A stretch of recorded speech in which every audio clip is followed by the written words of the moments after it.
In the flood-ravaged Chinese city of Zhuozhou, local residents are returning home to take stock of the damage done to their homes and livelihoods.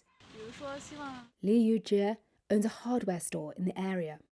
She returned home to find her shop inundated by mud and debris, rendering most of her stock unsellable. She says she feels overwhelmed and that it's going to be impossible to clean up.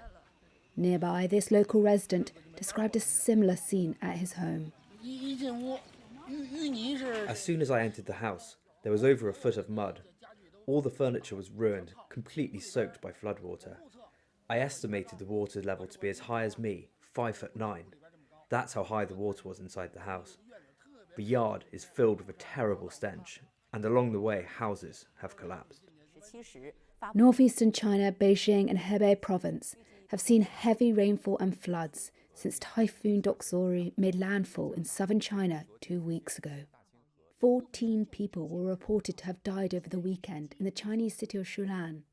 State media showed footage of the city completely inundated in floodwater. Supplies were being delivered to residents via helicopter, and desperate residents were being carried to safety on the backs of emergency workers. The deaths in Shulan in northeastern Jilin province add to the more than 20 who died last week in Beijing and Hebei. Authorities have yet to provide an overall death toll for the entire country, but the record-breaking rains have disrupted the lives of millions.